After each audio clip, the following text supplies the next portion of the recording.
worried that you might be the cool kid? You wear the latest fashions on top of all the trends? Or have you ever worried you were too much in the mainstream? Always so generic, more normal than your friends? Well, we've devised a test to put to rest your fears. There's no need to panic if you lend us your ears. Tonight you can sleep easy after all that you've heard. Cause if you like the show, then you're probably a nerd. Oh, Canon, it's Canon, it's all.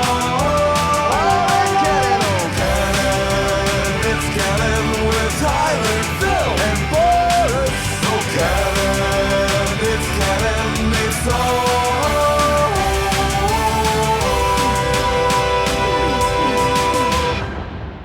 in Canon. And welcome to the It's Canon Podcast, the podcast where we talk everything pop culture, the podcast where we talk everything geek, the podcast where we talk everything comics, books, movies. We talk about everything that's in your geek universe here on the It's Canon Podcast. And this week, I am joined by Tyler. You know what's surreal is I knew Boris wasn't here, and you starting the intro bit still threw me a little bit. I was still like, Yes, and I'm your guest host this week. I'm Phil. And Boris is unfortunately not with us. He is currently undergoing a plague of technical issues, which is frustrating for a tech person, I gotta say, for anybody. But I was gonna say, despite working in tech, Boris has the second worst person I have ever met for just bad technology luck. Yeah. Well, the other one being friend of the podcast, worst luck on tech I've ever seen, is Ian, who was on the podcast ages ago as one of our lawyer guests. I don't know what's going on. I don't know if it's the work from home. I know in my line of work, I have to work with people who are working from home. And the amount of issues that I've seen with a particular carrier that Boris is with for the past month has been quite high here in Ontario. So I'm just going to say it. Like, I think something's up infrastructure-wise, but knock on wood, I'm with that other big carrier, and that one seems to be pretty good for me. And most of the people that I support who have it, I get the least amount of headache from it. But in this world, we all can't be on the same service, and that's not good for everybody either. So, I feel for you, Boris. I hope you get your internet stuff sorted out soon. And when he does, that is when we are going to be coming at you with the It's Canon Podcast, the one where we talk about the best and the worst of 2021. We have our categories, we have our picks, but I don't think the episode can go forward without that major pillar in Boris. So we will be delaying the episode up front to everybody. Probably going to be out next week. But so we're going to give you a pretty quick update as far as some of the stuff that's going on in the geek universe this week. And we'll go over that as we get into the show. But I guess I want to ask you, Tyler, how was your Christmas and New Year's? How did everything go for you? Because the last time we talked, we were pre-Christmas, we were pre-holidays, and now we're back. Yeah, it was all right. I mean, it's been insanely productive. I have reached the point where I have said no to clients for January. I'm full. Oh. And like as a freelancer, it's a weird position. Like I cannot. I had someone be like, "Hey, can you take more work for January?" And I'm like, I cannot take more work for January. Wow. I'm booking into like February, March, April already as like, this is the earliest you're getting me. Which for a creative freelancer, that's what you want. Like that's what you want. That's the dream right there. Yeah. Yep. So I'm hoping for a lot of news to be coming down the pipe with that. But I had a nice Christmas gift, which was a book I wrote in, I think I started it late 2017, finished it early 2018. And that's pre-edit. Like that's like pre-editing process. Came out on Christmas Eve, surprising me and honestly almost everyone involved. I don't know if any listeners backed or aware of it, but it went on Kickstarter like way back in 2017, 2018. And hit, even pre-COVID, hit like every round of bad luck possible. Like the CEO of the company, and it was like a very small publishing house. Basically, the CEO who was doing 90% of the work had a brutal health scare, which kicked everything back like 9 months initially. And then just like stuff kept piling up, and then COVID, and then. But we finally got all the licensing approval. We got everything approved, and the digital copy came out Christmas Eve. And wow.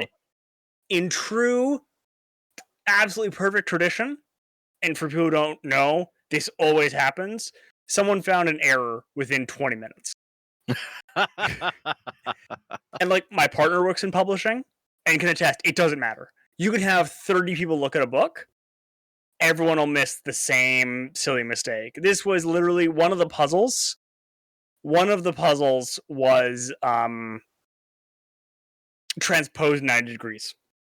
So if you could still solve it, but it didn't read quite right, and you had to kind of accidentally grok how to do it.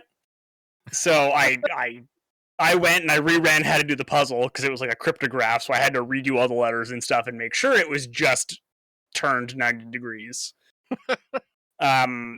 And it wasn't. It was turned 90 degrees and had one typo in it, so I had to like fix that. Oh. But yeah, then I went back to popped back to the layout guy. He was able to fix it, and I think it was 15 minutes, and we pushed the new edition. Should be already out. Oh, that's great. Which is why digital first always. Digital first if you're a small industry, because someone's going to find these errors, and then you just go and fix them. Right. But yeah, that's the big news for me. And if people are looking for this book, what is it called? It is called The Wild Hunt, published by Stygian Fox. It is currently only available on DriveThruRPG. Because of various agreements and stuff we have. We go there first.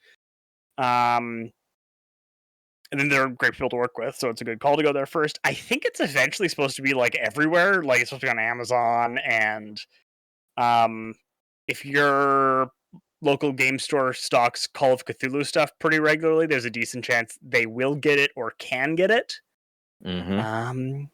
Yeah, I think we're distributions through IPR, which means it'll be orderable by almost everyone within the next 3 to 4 months. Hopefully, awesome. Because if you want a print edition, I don't know. There's an international paper shortage. There's an international ink shortage. Who knows when that edition comes out? Well, just to give you an idea, I pre-ordered the Mandalorian Season 2 concept art book. You'll see them behind me. I've got all the movies. Yeah. And everything, the concept art. And, or all the movies that I, was able to collect them in this format.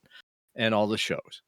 So Phil Sozek comes on and he makes them, and he works for Lucasfilm, and he says, sign up now. It comes out in December. I think it was supposed to be December 18th.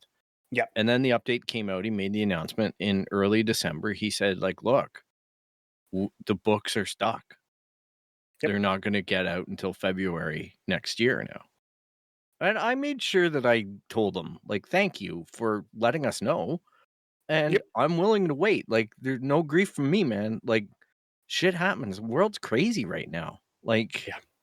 So, I know everybody wants the perfect Christmas gift or all this stuff, but you have to realize, these supply chains are messed up, as we all know. It's endless on the news.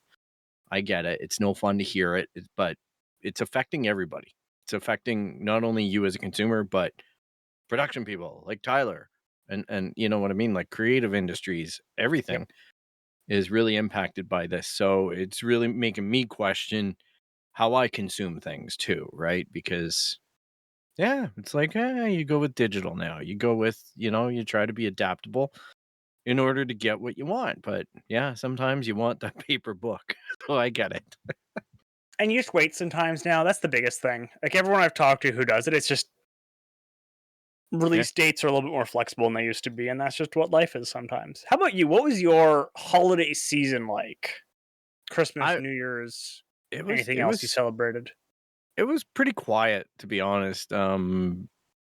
as people know, there's Omicron going around.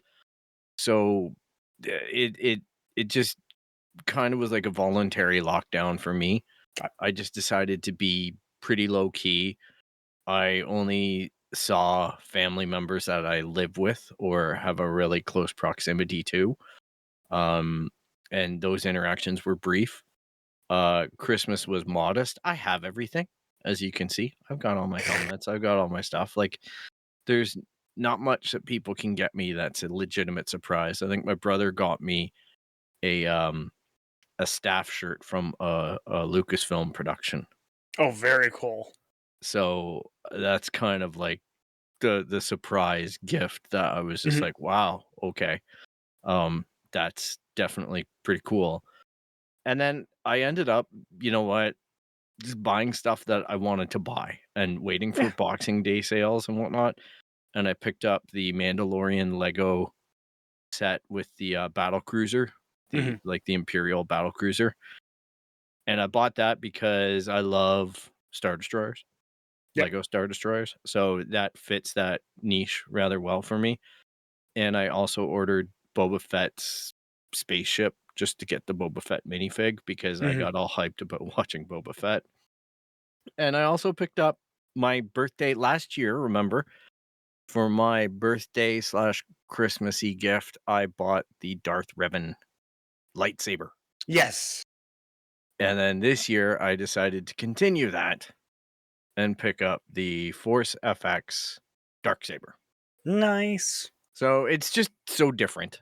And I enjoyed our coverage of Mandalorian Season 2 so much last year that I was just like, you know what? This is a pure indulgence thing. But I'm going to grab it. I'm going to get it. And that was a bit harrowing because I decided that I wanted it right before Christmas, the absolute worst time. And they had one at my local Toys R Us, which was part of the reason why I bought it. I was just like, I'll pick it up in store. So I drove over there on the Thursday before Christmas Eve day, the 23rd, to pick it up. And right before I head over, I get the email that the order has been canceled. And I'm like, holy crap. Like, and this is, I gotta say to Toys R Us, the feedback that I would give them is this. That was the most apologetic cancellation I've ever seen, that it freaked me out. Like, it read kind of like this. It was my recollection of going through the major hit points on it was like, we're really sorry that we've canceled your order. We understand you were looking forward to having this product. And we are deeply concerned about why we don't have this product to give to you. And all, like, it was just like really down on themselves. Like, we know we're the problem. It's not you, it's us. We fucked up, bud. Yeah. And I'm like, did my payment decline or something? Like, what, you know, what is the subtext of all of this where there's so much blame going on them?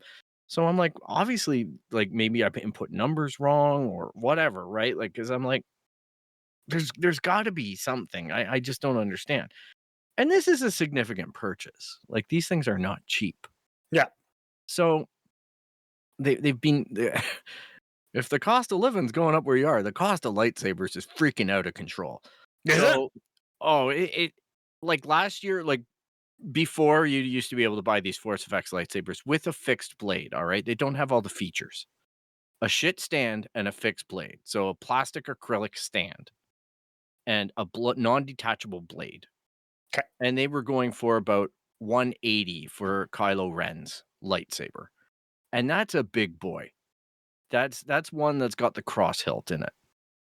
So it's heavy.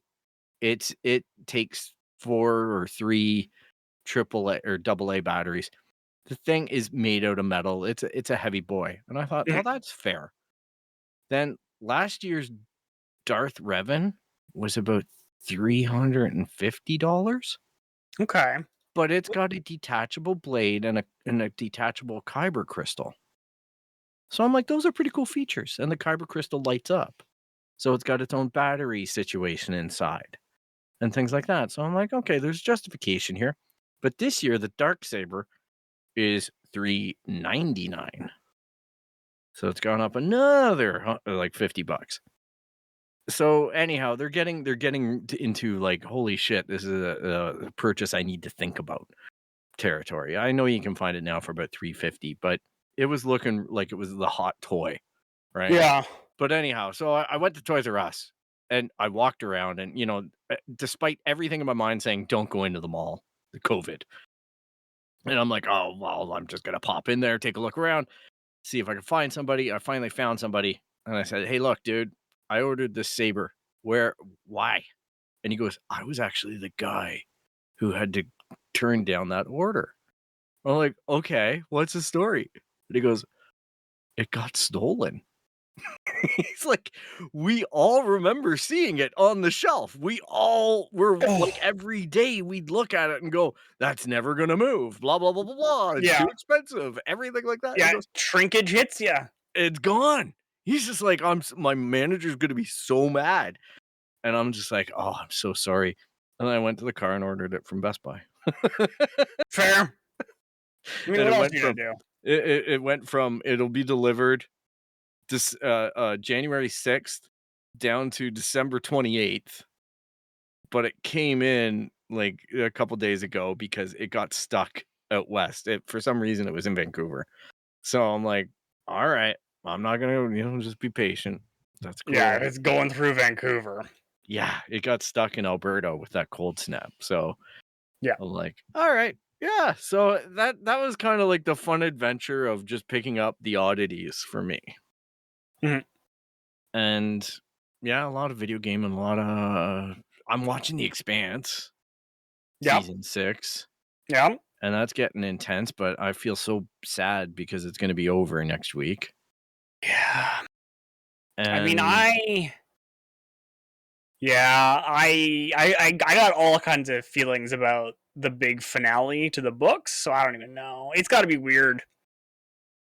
Yeah, and it's funny because I just finished buying the 9th book on Audible with my credit.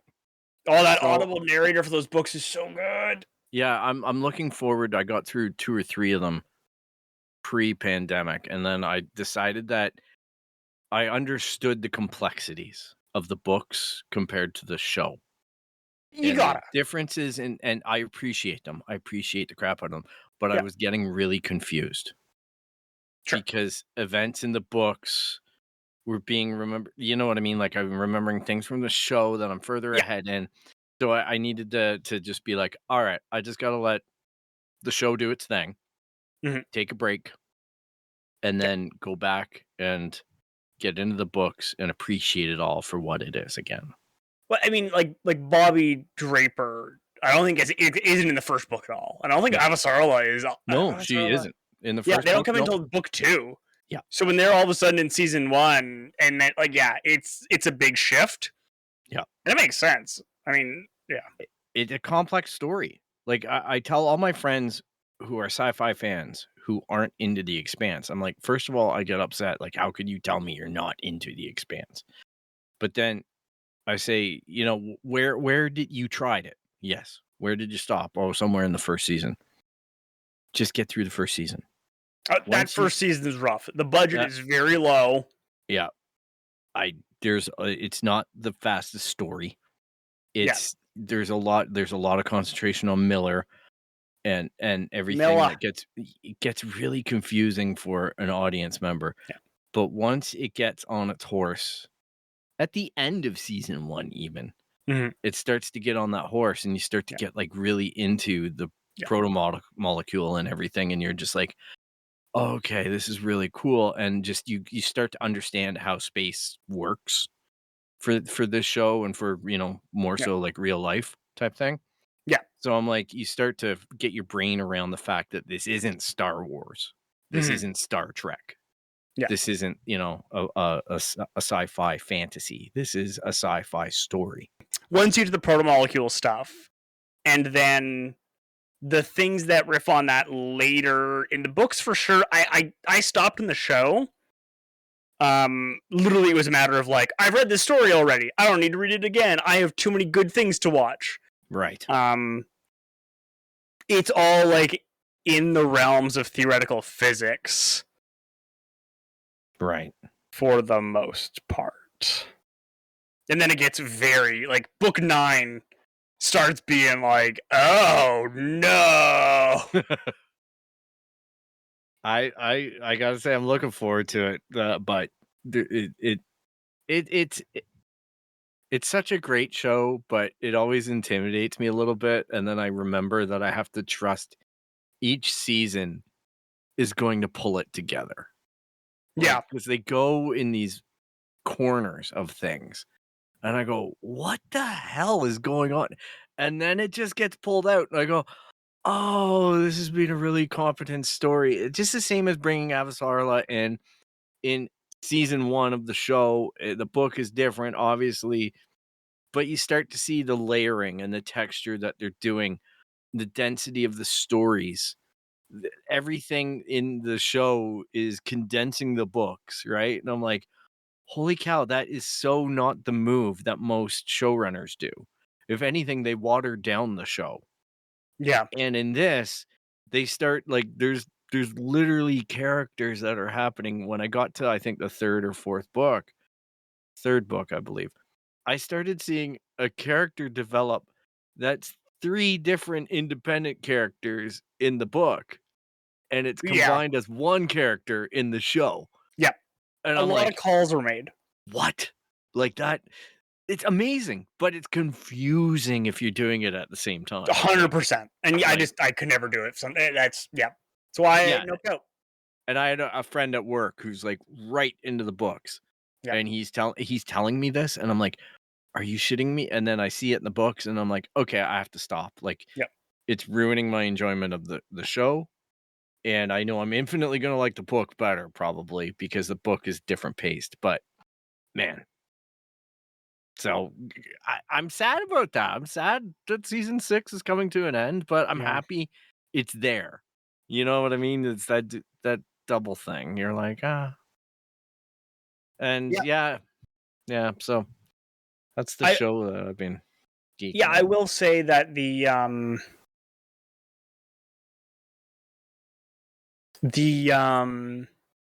in the books, book 6 is, I think, the hardest to read. No. It's just, I don't know. To me, it's just like, oof. But there's also like a bunch of time jumps that are like, you don't realize. I do want to thank you on our Christmas special. We talked about Labyrinth. Yep. I want to thank you for not pointing out that I picked a musical. Is it a musical or is it an opera? No, it's a movie that uses music to help it along. The narrative's not told through the music, so it's not a musical. But I was so waiting for one of you guys to point that out. So I thought that was funny. So yeah, I just, that was something that stuck with me post episode over the holidays, where I'm like, oh, I wish we would have had a ham on that one, but oh well. I guess we're gonna go. I've only got one bit of box office news. I know Boris always likes to talk about the box office, and it is an achievement. Bum, ba-da-da-bum. Spider-Man, the new Spider-Man movie, was it No Way Home? Has hit number 12. Going eating potatoes. Number 12 all time at the box office. During a pandemic, no less. During a surge in the pandemic. Yeah. It's crazy to think about, but good for it. And I'm happy for our Sony and the MCU. We talked about it last episode and we got pretty spoilery. Yep. So yeah, it definitely, I'm envious of you guys being able to see it. I'm looking forward to seeing it. I guess the big thing for me is this week, like tomorrow, The Eternals hits Disney Plus. I thought it was later. Maybe it's the 12th. I think it's the 12th. Okay, tomorrow something's hitting. I forget what now, but Ghostbusters Afterlife is tomorrow for digital, I think. So, yeah, I know, but you know what? Like, this leads me into our next big noted discussion point. These nostalgic movies. Okay. I haven't seen Ghostbusters Afterlife.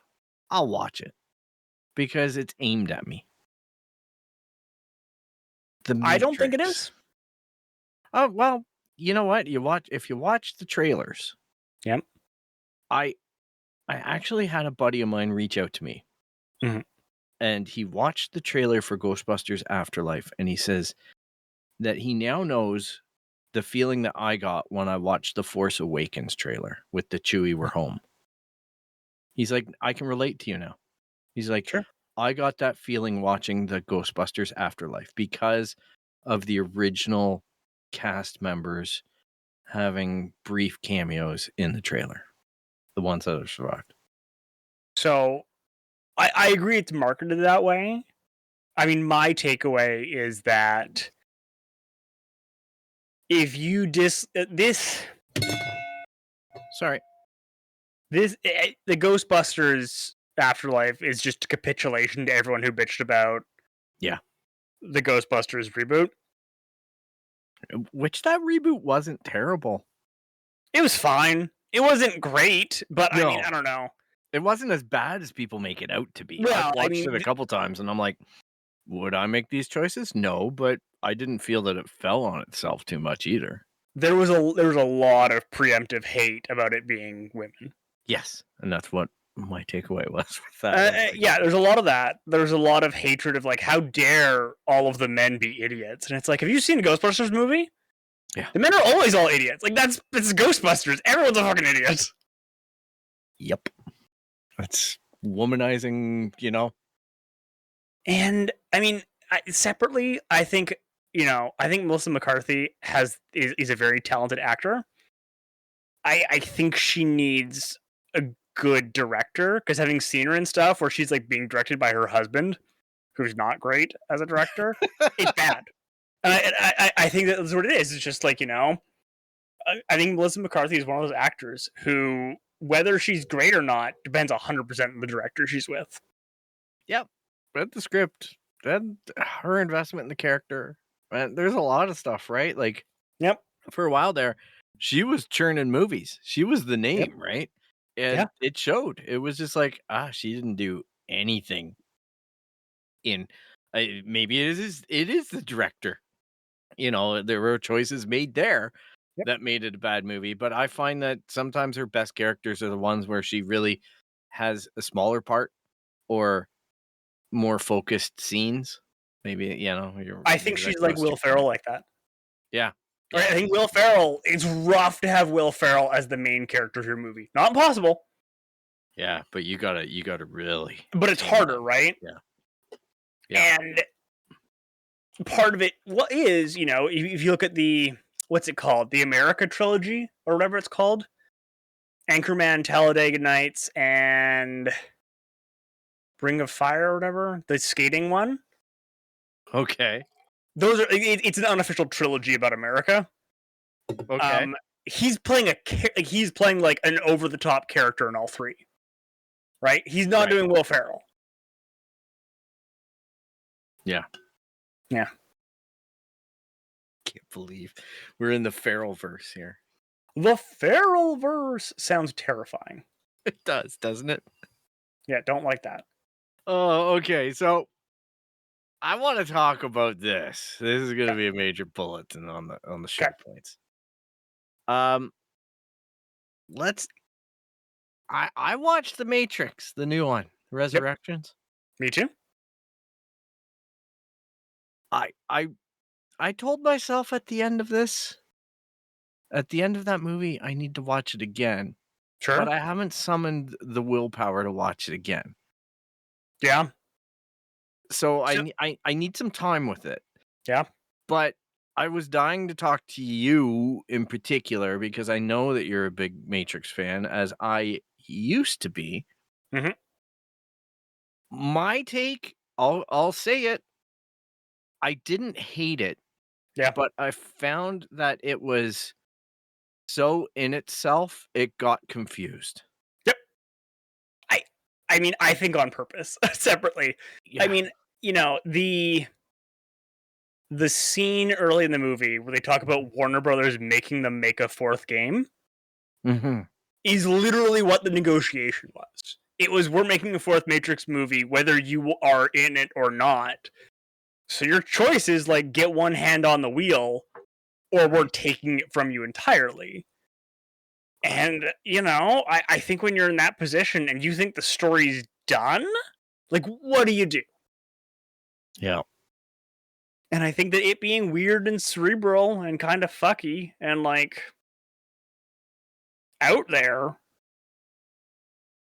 is natural. And I mean, there's also a bunch of other parts, right? Like, the reason Keanu Reeves doesn't have a single fight scene that isn't just him waving his arms is because he's too busy and he didn't have time to do any fight choreography. So it had to like write around that. And a lot of that movie, I think, is just like we had to write around a bunch of problems we had. Yeah. With right? COVID and production and everything. COVID. Right? Keanu doesn't have time to do fight choreography. Keanu has limited days on set. Hugo Weaving doesn't want to come back. Yeah. Yeah, you could. Just Lawrence Fishburne doesn't want to come back. Yeah, the whole thing with the video game I thought was interesting. I thought it was really unfortunate about Neil Patrick Harris. And I found that was just a really difficult thing for him to be the bad guy. Oh, that was whatever. It makes sense. It makes sense, but I just have a tough time taking that serious. So I've sat on this, and I have an idea for what I would have done for the fourth Matrix movie, but it unfortunately requires you to have a fifth Matrix movie, and I don't know what to do for that yet. Yeah. But the fourth Matrix movie, like, basically the first third is the exact same. Mm. But instead of, like, just have it, like, the entire movie is just whether or not we get Neo out of the Matrix, or whether or not any of the previous movies happened. Right? Have the entire thing, like, just, reject a bunch of it. And just have him, like, having increasingly weird encounters and having stuff happen, like, he gets in a big gunfight and then turns around and the gunfight's over and none of it happened. Right. And, like, have it be that, like, the computers have gotten better at editing shit. Or did they? And have so much of it be like, no, you had a mental breakdown. This is an unreliable narrator. And I would end it with him waking up out of the Matrix. Like, him waking up in that tube again and, like, doing, like, the thing. He pulls away out and he pulls up. And just have him look out over the city or look out over whatever. And we don't get to see it. And just him go, like, him say, whoa again. Yeah. And end it right there. Just black. Yeah. No, and then we'll work because they were hinting at that the whole time. Right? Yeah. Like, that was the thing. And now when I watch the analysis stuff, I see a couple things about it. And I looked because I'm like, it just felt to me like they were just trying to undo the third movie in a way, where everybody's criticism was the third movie should have taken more time in the Matrix. The coolest thing about the Matrix is being in the Matrix. So they literally took that kind of feedback and made this movie. Okay, you wanted a movie that was more in the Matrix? How much more of a Matrix can you be being a video game in the Matrix of the Matrix? Like, you know what I mean? Like, and now they're just sitting there ripping it apart, like doing what we do to shows and going, oh, you see, that's not Carrie Ann Moss in the opening scene. That's someone else. That's why she gets beaten. Oh, you see, the code is slightly different here because the camera angle. And oh, this poster is slightly different. So and I'm like, oh my God, like, like it's a treasure trove of Easter eggs. I actually know what movie 5 would be too. Okay. Movie 5 would be that it's just nested matrices the whole way down. Right. Right. It would be that movies 2 and 3 happened, but they were just on different levels of artificiality, which is why Neo was able to do various powers outside of the Matrix. Right. Because it's just other, and you end it with accepting that you will never know for certain if you are in the real world, because maybe there is no real world. And instead it's about finding peace and meaning in a deeper way. And about, that's how you do it.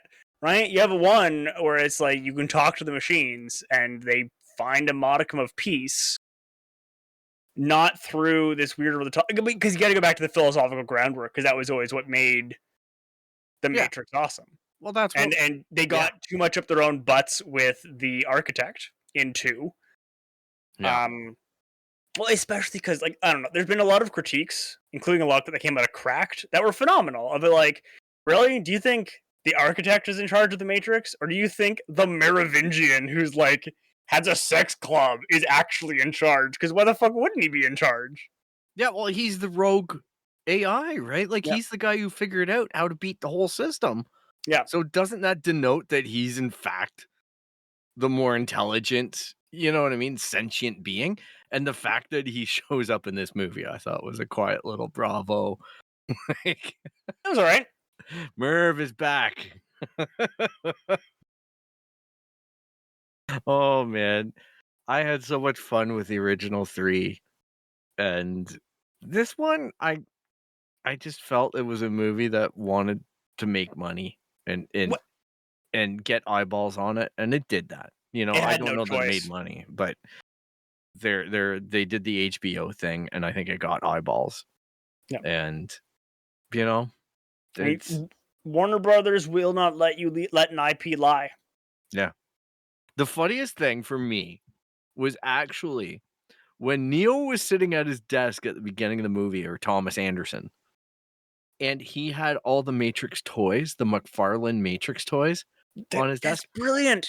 I had all of those toys. Yep. I shit you not. I've got a Sentinel in my basement packed away. I've got that one of Trinity falling, shooting the guns, and the background that she mounts to and everything. I've got Neo. Like, I'm just like, oh my gosh, that was the funny. Like, that was actually like me sitting there going, bravo. But that's like, what you should have done. That's what I'm saying, though, right? Is like, have it just go all out of like, no, we made the Matrix movies, and have him be like, what do you mean the movies? Yeah. It's I gotta watch it again. But I felt very conflicted watching that movie. There was points at which, I really hated the bit at the end. The Barney Stinson going on about the sheeple. That, and I know that line is almost the end of the movie, but I had to pause the movie and yell for 20 minutes personally, because I'm like, that was lazy fucking writing. That was the laziest write I've ever seen. And I wasn't sure, because I saw the credits, I wasn't sure how much more actual movie there was. And I was really disappointed when I started it back up and it went to curtain. Like, I'm like, you're literally going to end with the soliloquy at the end being about sheeple, like a word that we invented. Like, I was just not happy, Tyler, not happy. I mean, I think part of it there, 100%. I'm not defending this. I'm saying, though, part of it, though, has to be how much the message of the Matrix, because the original one had a message. Yeah. Has been bastardized and stolen by people who are antithetical to what the creators were after. And I'm even saying death of the creator. Like, the themes and ideas of the Matrix are not that obtuse. No. But there was always a spirit of damn the man, and you know what I mean, the rejecting reality and all that. And you're right, it's become a narrative in our lifetimes where people have vehicleized that to become something about politics and whatever else they've, put in, insert demon here, right? Like, insert controversial thing here. And I get that it relates back to the whole sheeple comment. And I know that it's a way of, actuating that into, like, bringing the fourth wall into that. But I just found it was a really lazy scapegoaty thing to do. Like, it disappointed me in the cheapness of the line. I don't love it. Yeah. It just felt like that shouldn't be a word that's in the vocabulary of the guy who's in charge, who's the main bad guy. You know what I mean? Like, the best way that I can think about this is, how excited I got when Hugo Weaving in the first movie uses, like, when he's discussing the human race with Lawrence Fishburne there, and he's like, "You're a virus." Yeah. Like, and he goes on, and he was just so eloquent, and he used You are a words. disease. What's that? You are a disease. Yeah, you're a disease. You know what I mean? Like, you could feel the venom and the spite and the hate and the justification from his point of view and why he would think that. And it was so well articulated and displayed to us as the audience. And to me, they wanted to go after that same vein in this powerful closing, and they completely blew it up by using a cheap word like sheeple. You know what I mean? Like, that was what bothered me. Like, it really left a bad taste in my mouth. Because I'm like, you had the opportunity to make new better, and you made it cheap. That's all. But I need to watch it again. I need to know now that's in there, and go, okay, let's take a look at this. It's certainly. I'm not gonna, surprise anybody. It didn't make my best or worst list for last year. That movie. I don't know if it does anybody's, honestly. Yeah, we have good friends on this show, and Chris from the Wrestling Buddies podcast, and he does critical reviews. And he saw The Matrix a couple weeks ago. He flew to New York and watched it, and he was oddly silent after that. And I was just like, yeah, I think I know why. No. So yeah, it was pretty funny. But so that's The Matrix Resurrection. I know they're all R's, and I keep on getting their revolutions and the reboot. I don't know, the resurrection. So they resurrected it. That's our discussion on that. I hope Boris watched it, because I'm sure I heard him yell a couple times, and I'm only 50 kilometers away. So that brings us to our closing spot this week on our ad hoc episode. That brings us to ad hoc-isode. Ad hoc-isode. Ugh. I regret that. So sorry this happened. The ad hoc-isode picked up the sheeple and flew away. So, well, we have our final topic, our final show, the Book of Boba Fett. You know that we all watched it. I wasn't sure how we're gonna tackle this as a show right now. I was hoping that we'd do an episode and talk about episode 1 and 2 at the same time, because I've seen some critical mixed responses from the internet. And yeah, I'm going to have a discussion with Boris and Tyler about this off air, but I've got some ideas about how we discuss this show. That is going to be a little bit different format. But are you saying the internet it gets mad at things and overreacts? Phil, say it ain't so. I have heard that. I honestly have been staying away from most reactions. So I've made no bones about this. My Twitter experience is not like most people's, because I don't follow topics. I follow people. If people become toxic or just antagonistic, it's one thing to have a different opinion. It's another to be an asshole about it. If you become an asshole about it, I unfollow you. It's that simple. So my experience on Twitter is usually very good, because most people subscribe to that same outlook, where we can discuss things, but you can have differences of opinion, but don't be an asshole about it. So I avoid a lot of the negativity that surrounds the Star Wars universe. So unless somebody actually puts together a coherent and informed idea about why they didn't like something, I'm probably not going to see much about it. And you know what? I like the fanboys. I do. To me, Star Wars is like pizza. Even when it's bad, it's good. Okay? Because I got more Star Wars than I had one day before that Star Wars came out. Right? So I feel like even if it's bad, it's good. I may not have liked The Last Jedi. What is my most watched Star Wars movies lately? Last Jedi and Rise of Skywalker, because I didn't like both of them, and I have to figure out how to like them. And I'm finding those ways. I'm finding the nuggets. Just like when I watched Labyrinth and I watched those as little skits. There are bright points in those movies, and I have to look at where they shine and not focus on where they don't, and hope that we get more Mandalorian shows and that type of Star Wars storytelling, because I think that has value. Mm-hmm.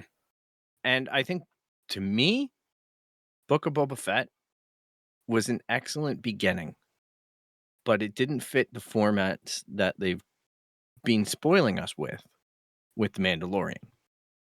There's not a lot of talk. There's, they're letting the story be told through the action. And some of the action, frankly, wasn't very good. I found that some of the fights were a little bit What did you think? I'm with you 100% on that one. Although I was like, okay. I have started medication over the last few months that helps me focus for a variety of reasons. And this is important because I'm taking medication to help me focus, and I was still having difficulty focusing on it. I was still like, it's over here. Anyways, I'm potentially here for it. I don't know. This is gonna sound a little bit weird. I'm potentially not thrilled with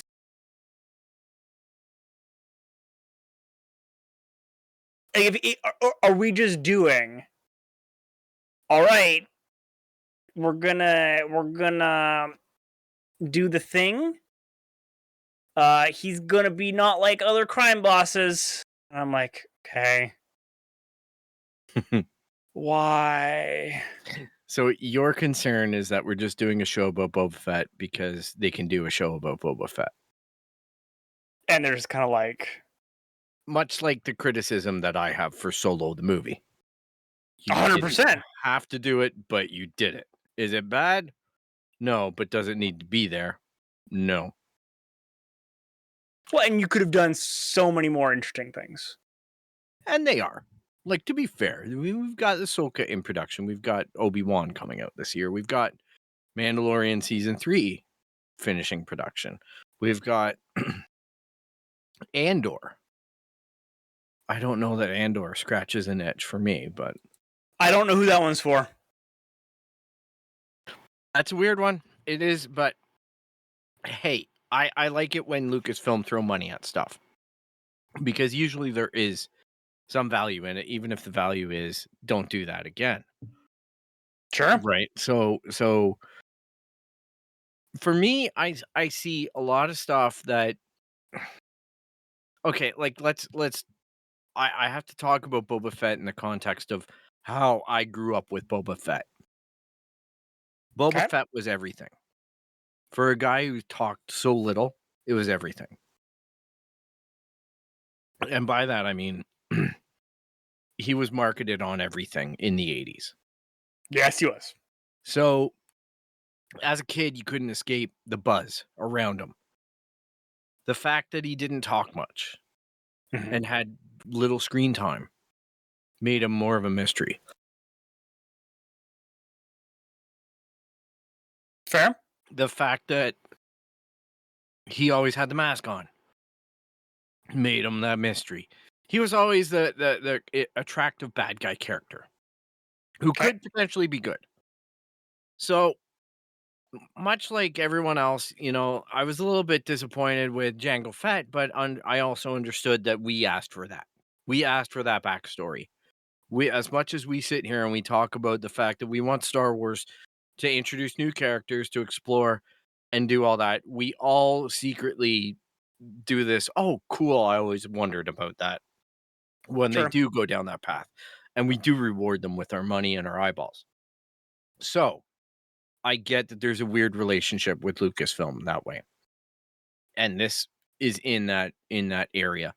When Patton Oswalt was on Parks and Recreation doing the filibuster, and he's talking about, in 2012, right after Disney purchased Lucasfilm, and they announced their plans to release the new movies, and he opens his whole filibuster with, "And the gloved hand of Boba Fett rises from the dead Sarlacc pit." And, and this is the story. And I gotta say, I was there. I was watching that show that week and going, "Oh my God, wouldn't that be so incredible? Wouldn't that be the most awesome thing ever?" Have you seen the extended one? No, I have not. No. So, so they had him go, and that's just Patton Oswalt improving. Mm-hmm. And they had him go for, I think the full one is 10 minutes. And he just keeps going. He's like, anyways, that's how we get Marvel in. So then you have Thanos fighting Darth Vader. And he just keeps going until he creates every Disney property is one universe now. It's so funny. That is awesome. He is one of my favorites, especially on Twitter. Yeah. Well, his latest stand-up was rough, though. It's just anyways. Yeah, well, the guy's doing a lot right now. He's got the MODOK. He's got, you know what I mean? We should separately have an episode eventually about how stand-up comedy is going through this evolution / change. Mm-hmm. And there are a whole bunch of people who I argue are not doing stand-up anymore, which I don't mean as a slight to them. I mean it as I obsess over definitions. Right. And if you are not doing a series of jokes, it's not stand-up comedy. Right.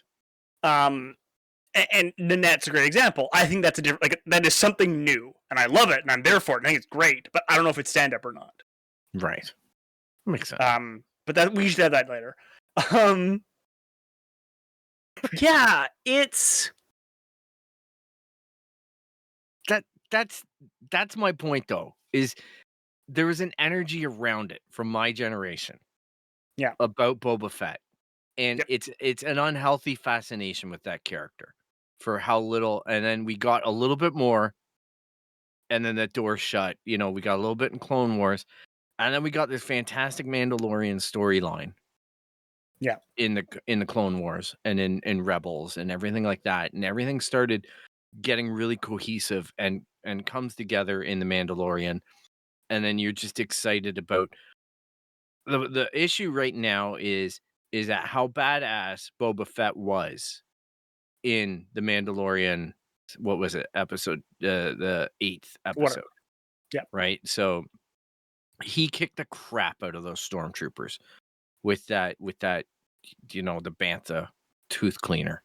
He beat the shit out of them, and they had the helmets breaking, and it was the most graphic and intense kind of fighting you could ever really imagine in Star Wars, right? Without having gobs of blood spurting from people type thing. It was the dirtiest type of combat. In this episode, I'm like, I don't know how he's that pacified now when that was a week ago in his life that he kicked the shit out of the stormtroopers, or a month ago, or whatever, right? He's got, the time has passed. He's got his back to tank. He's having his flashbacks. They gave in right away on that. Here's how he got out of the Sarlacc. All right. And then the Jawas come and they strip him down of anything of value. They take his armor. Yeah. The thing that I got a little bit confused with was when he's got the helmet full of money and it drops, obviously he got set up by Jennifer Beals' character, right? Mm-hmm. Where she put the money in the helmet so he couldn't put the helmet on, leaving him further exposed for this fight. And then the Jawas took the money but didn't take the helmet. Well, I think that was the Jawas knowing he's gonna come get it now, right? This is not. I was thinking about that, and I was thinking, okay, well maybe they know this guy's tough shit, top shit now, and I'm not gonna mess with it. But he's not. He never counted it. You know what I mean? I think that was. He doesn't care about the money. If he dies, we can come back for the helmet. Yeah. That is a fair point. But I saw some people talking about that on the internet, and I'm like, okay, Sure. this is where we're going with our criticisms, because I was thinking a very similar thing. I just wanted to at least acknowledge it. But overall, I thought the episode for me, it was slow, but it was great because of all the memories that I've had around the character. It was exciting seeing him in Mandalorian for the couple episodes that he was in last season, in particular for me. I do fear that this will end up being the show that didn't need to be made, but I also think that there's some things that they could do in this. If they do like they've done in the comic books, my hope is that we're going to see characters like maybe Kira come back from Solo. And, a deeper dive into the actual underworld and the gang situation in Star Wars. Because that needs to be fleshed out, in my opinion. They started to get the taste for it in Solo, and this is the vehicle for that, if they want to go there. If they just want to fan service it, I think everybody's going to watch it and then forget about it. But if you have it as something that could be mined or extracted upon as far as the Star Wars universe, I think that will justify this show in a longer form. And I just think that they're right now, they're just like I hated Hawkeye episode 1. And then I really came around on episode 2 where I was like, oh yeah, I think possibly this is a situation, hopefully, where this Wednesday we might be feeling very differently about the Book of Boba Fett. Maybe. As far as that criticism.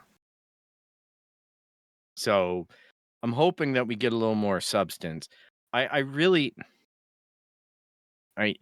not as into the sand people narrative. I mean, here's the thing I was thinking while I was watching it is I don't know if we actually need to know how he got there. Yeah. I don't really think that adds anything. But like, why don't we just leave that? Like, we don't need, like, okay, he got out of the Sarlacc pit. We all knew he got out of the Sarlacc pit. Yeah, well, he lost the armor. How does it actually matter? And like you said earlier, that was the problem with Solo, is it's like, okay, I don't care. Yeah. That's how we got his last name. Hey. That was bad. Like, versus even in Solo, I think there are other parts of Solo that actually add to the universe. So, for example, like, why he's a little bit cagey around Leia and why he's like that, like, explaining that he is actually, like, a hurt person adds something. Yep. I mean, to a far lesser extent, the fact that the Millennium Falcon might have an AI, which might be different, maybe adds something to why the ship is special. I don't know. That's less so. Hey, like, let's the couple things that I really enjoyed in this episode, the torture droid being there. Yeah, I thought that was hilarious because that droid's whole orientation is about torture, and I love that he's like, these are the Gamorrean gods.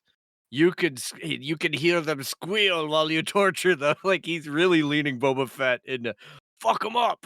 You know what I mean? Yeah. And Boba Fett's like, no. I'm here to fuck shit up. No, thank you. What? That was just really funny, and I really enjoyed the mayor's ambassador. That dude, that was an amazing performance. Like, unreal. Like, that was wow. I've watched that a couple times now, and I'm like, he makes sure that he's off the Rancor pit gates before he lets him know, like, I don't think the mayor's gonna see this in a happy way. Yeah.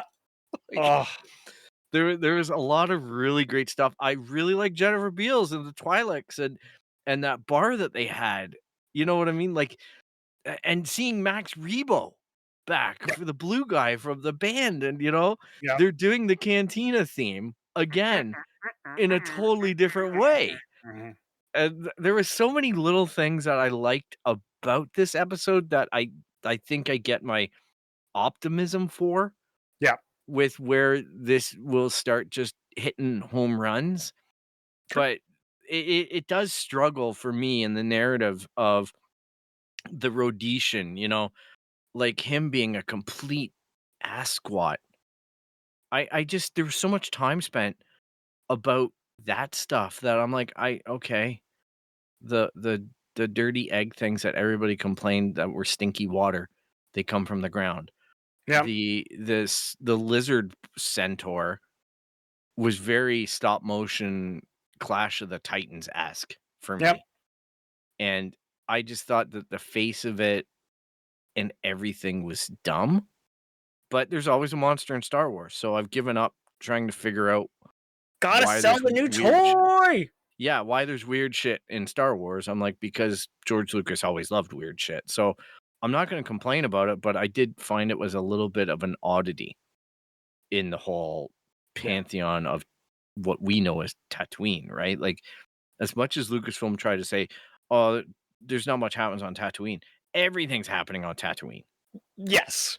Like, for the butthole planet that's furthest away from, that's light years from anything that's relevant, Tatooine seems to be a hotbed.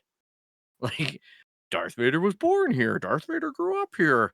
Luke Skywalker grew up here. Like Rey retires here. Rey retires here. Like, it's Jabba the head of Jabba the Hutt, who's one of the most powerful Hutts. It's got a huge salvage operation that apparently every goddamn thing happens through. Exactly. Like, Jakku is like the new Tatooine for that era, but man, oh man. I mean, at least that felt more justified. If it was like that to me, problems that exist with Jakku, at least it's like, oh yeah, no, the entire economy here is salvage. Yeah. Versus like, moisture farms. Why are people on Tatooine? Moisture farms. Come on. Okay, no, but moisture farms are to make water for people who live on Tatooine. Why you don't like? Yep. I hear you. I was looking at it going, man, oh man. Star Wars loves it. But that's life in Star Wars, right? I just hope it's not going to be 6 more episodes of nothing against the Sand People, but Jimmy Kimmel's nephew is the kid sand person. God, I hate that. Stop with nepotism. I'm just like, I don't want to be an expert in Sand People or Tusken Raider lifestyles. Like, it's great, all right? They went from a creepy, obscure race that they cobbled together for screen time in the original Star Wars. Sure. To, becoming somewhat relevant in the prequels in terms of, they introduced the alligator dog and whatnot, and they died and he killed the childling Sand People. I get it. Like, they used them differently in that to evoke that. And they've used them really well in The Mandalorian, insofar as they exposed that there was a culture there. I don't want a deep exploration of it. That's all. Because I don't sit here and think that there's a whole bunch of kids going, I wonder what happens when they take the bandages off. I mean, it's not Boba Fett's helmet. Like, you know what I mean? Like, I think they can still pull it off. I just don't know. Well, if we're doing the back and forth, I don't know if we're gonna be able to do both. Yeah, well, that's the thing. I see the potential in the newer stuff, like in the present. I see with the crime lords and the bosses and the fights and the action and the tempo, the rewinds and the pixelization and the Matrix-esque kind of regression therapy that's happening in the back to tank. Sure, I hope that we get less of that and more of the present. Like, I do like that Boba Fett is vulnerable. I do like that he can be hurt. I do like that there are parts to this. They're putting together a really interesting character that's potentially deep and flawed as well. And maybe this whole thing, but like Fennec Shand is sitting there going, we need to rule by fear. And Boba Fett is sitting there saying, no, I want to rule with compassion or reason type thing. I want to have a more reasonable relationship with the crime lords. I want to everybody should be prospering. It's going to be a mixture of the two. Like there's going to be times where Fennec Shand is right and he's going to have to do that. And you even saw that when he tells her, I need him alive, like get him alive. And she chooses not to bring both in. She chooses to kill one. Yeah. And just take one. And I'm like, that's her mantra. That's her outlook. It's screw him. Well, he didn't need both. Like, would he have been accepted both? Probably. Right? He would have been like, oh, I got two guys now. I can work them. Good cop, bad cop, whatever. Yeah. Fennec Shand is just like, nope, I'm going to kill one. I don't want a headache. I got to bring him in. Less is more. There's a lot of stuff that I like about the show and that I'd like to do a deeper dive on it. I'd like to do get back to what we used to do, but I also want to talk about stuff like in the future. I think it would be fun to talk about, even in the episodes that we saw, what kind of marketing opportunities do we think Disney are going to be exploiting with them? What kind of Lego sets are they going to make? Which characters are you most looking forward to and least looking forward to being brought to us in toy or other forms of maybe comic books or whatever? Because I think that there's a lot of comedy in stuff like that. Like man, oh man, I can't wait for the Lego Sarlacc pit escape to come out. I mean, yeah, that's coming. I have a separate thought I want to get your input on. So no, you don't know Star Trek like as well, right? I used to be a big Star Trek person. So Star Trek has had for a really long, like Star Trek has a problem. And that is they don't know what happens after TNG and Voyager and DS9. Ooh. Right? Like everything after that we've made is chronologically before it. Oh my. Right? Like we keep doing stuff earlier, and to the point where like the TV show, like the new movies had to reboot it all. Because they don't know what to do. Yeah. And I think that is the same problem we're facing with Star Wars, which is a combination of scared money, which prevents you from taking chances and starting to remix stuff with, what else you need to like evolve a story.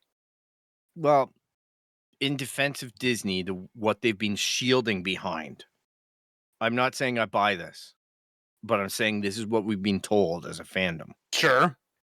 Is that when they excommunicated all of the legacy stuff and called them legends. Yep. And I said, this is now the new canon. Yeah. The idea that they sold, now we know this is full bullcrap, but the idea they sold us was that there will be a think tank going forward that is able to say what you're allowed and what you're not allowed to do as far as canon goes. So the idea of that to me is there's somebody like Pablo Hidalgo or David Chang or somebody sitting there gatekeeping stuff to the point, like we even heard it when we talked to Jim Zub about his writing experience with the Star Wars books. That somebody's like saying, can this happen, and making notes in the margins, right? Yeah. So we know that it's happening on some level, which is great, but I don't think it's happening to the degree that we wanted to when we see such disparity between The Last Jedi and The Rise of Skywalker, right? Like it just seemed like two directors battled each other there. Yep. And for, the idea is that Star Wars is telling its writers, we're going to give you this prequel space in the High Republic era that you can go do that in. And we have a video game end of it that's playing into that with Eclipse. We have these things are happening here. We see these books, we want Claudia Gray to go plug into that New Republic era and start bringing her magic there. But the idea is that they're exploring the space between the end of the good trilogy, or and the space between the First Order type thing, right? Sure. So after Return of the Jedi and First Order, they've actually done a remarkable amount in there. They've got a remarkable amount of space in there, but yes, you're right. The storytelling is getting crowded, and they seem to be scared about telling the story about what happens after Rey retires. But something that I think it's that. I think the issue is also that the story has to change, right? You can't just tell the same story again, and that's right. But arguably they tried to go there with Rian Johnson, right? Like that's what I'm getting at, and the audience had a shit fit, and now they're terrified. Yeah, and that's the unfortunate part. Like Broom Kid was the future, right? Like in so many ways, Rey not having a lineage was the move. Yeah, because and absolutely capitulate. Looking at why these wars keep happening. Yeah. Yeah, they capitulated with the Rise of Skywalker, and they tried to undo all sorts of stuff. Yeah. And I'm worried about what that means. Yeah, I agree. Like, it is a concern. There's some great storytelling that is happening in that space, and I'm just hoping that they understand that shows like, to me, that could break the mold are the Book of Boba Fett. Because if they do start exploring the things that we were talking about that could make it great, that means Disney gets more confidence in taking risk. I don't think they do. Well, why would you get more confident? Why is it not instead you just keep getting to make money doing the same thing? Yeah. Well, right. It actually has to be that these fail, or at least these have a rougher time of it. Yeah. No, but that's what I mean. Like, if Book of Boba Fett is successful, and storylines start propagating out of what the potential of what's there, not necessarily directly related, but avenues to explore in other timelines about these gangs and about the underworld and about all of this stuff. That's where George Lucas, his inclination was to go to the underworld. That's what the whole video game was called, right? Like, that's what the pre-production show was about the lower levels of Coruscant. God, that would have been such a good game. Yeah, like the dark areas of what happens in Star Wars, the bowels of Star Wars. They've done it a little bit with some of the storylines out of the Ahsoka storyline in Clone Wars and whatnot. They started exploring what's Ahsoka's relationship with the universe now that she's not a Jedi, right? Yeah. And they do that a little bit, especially with. I rewatched last night the Mandalorian season 2, episode 5, the homage to Akira Kurosawa by Dave Filoni last night, and that great battle with Ahsoka and the fiefdom, and you know what I mean, like just all that stuff, setting the plate for Thrawn and everything. Yeah. I like that idea, man. Like, I'm just like, shit, I really wish that Ahsoka gets here sooner than later, because that's where I want to go. Like, that's where I want to see stuff happen, and I want them to take chances in it. Right? Yeah. Like these are all things that got born out of the cartoons, and I never thought that I'd see them on live screen, and here they are happening because Disney's trusting Dave Filoni. Yeah. And that's what I mean, is like, if you put it in the right people, yes, it could be beautiful.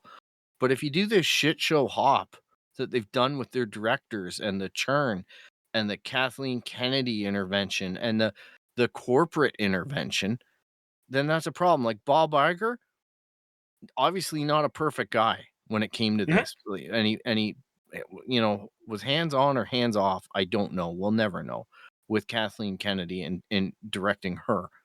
But this Bob Chapek guy scares me even more, because I don't even think he tries to hide that he speaks to exactly what you're talking about. Yeah. This is like, he's all like, well, what do the shareholders want? They like money and they don't want to disappoint people. So let's just keep on doing the same treading of water with our franchises. Yeah. That's my concern that I've been trying to, talk about with this Bob Chapek change at Disney, because I do think that it's like, look at his inclination for handling the Scarlett Johansson thing. Yeah. He went out, he shit talked her. Yep. He told her she doesn't know what she's doing. He said she's just being greedy. He's done everything to character assassinate her. Yep. And you know for a fact that what happened in the back of that was Bob Iger went in and said, do you see why that doesn't work? And then he went and he finished it out of court, settled it, and now she's directing a Marvel movie? Yep. Like, that's 100% part of the settlement. Yeah, well, it is. But how the hell did they sweet talk that after the kind of crap show that Chapek led? You know what I mean? I'm like, wow, this is an incredible thing. Like, all of a sudden the marriage is back on. Like, we're okay with everything now. Like, that must have been a good book of money and a great deal with this movie. But it's just like, good for Scarlett. But I'm just saying, it just shows to how the bad judgment Chapek showed in that is just, yeah. Because I've heard nothing but horror stories about what he's doing to the actual structure of Disney on the inside, because he's basically demoting all the creatives to being powerless over their creation and promoting all the bean counters to having the accountability for everything. And that's going to result in this scenario that you're talking about. But it's going to take 3 to 4 years before it actually starts happening. Like, before it starts hitting the screen for us to sit there and go, what the hell is this? Yep. I think the other side to remember is how much these are now turning into, what's the proper term? It's I think the term's changing, but it used to be called a transmedia experience, which is very much of like you said, you have rules on what you can and can't do and change. And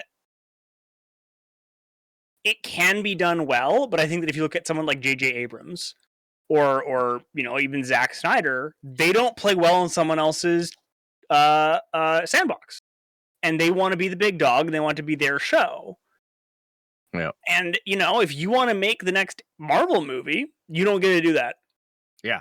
We just had the revelations come out of even Zhao, who just did the Eternals, said that in like an early draft of the script, they just destroyed Earth. They're like, nah, screw it. Earth just ends. And I don't even, you write stuff in early edits and stuff, but I think that attitude of like, I don't know, that's not my problem to fix, is like, okay, that's kind of disrespectful to everyone else. Yeah. And, I don't want to, it could have been 100% pulled off, right? It could have been like, oh, well, we are bringing in the multiverse. This was a different universe. And we could have done this whole thing. And sure, rock on. That'd be great. But I think we're starting to see these differences of some people who are like, they don't play well with others.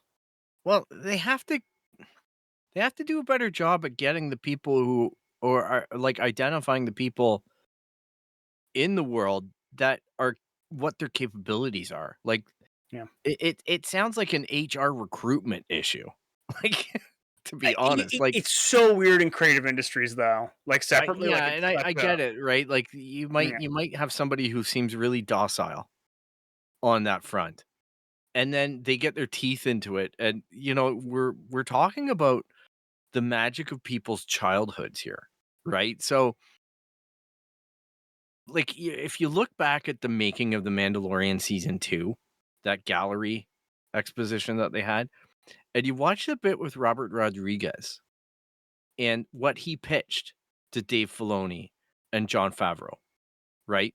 Like, he's sitting there getting his kids to put on his Boba Fett Halloween costume helmet and Stormtrooper costume helmet, and he's filming stuff with his action figures. Sure. About how he wants the fight sequence to go. And he sheepishly is like Dave Filoni sits there and he goes, "Is that your action figure in this reel, like this previs?" And he's like embarrassed, like, "Yeah, it is." That's so awesome, right? But it shows the passion that some, and it's not just Star Wars, it's any of Disney's IPs, MCU, any of this stuff can elicit in a creative type, right? Like, and now we're talking about a dedication thing, right? Like, and then, yeah, if it goes off the rails, if they're doing Lord and Miller solo, right? And they're Lord and Millering it up. Part of me goes, you hired Lord and Miller, so you should know that. Shame on you.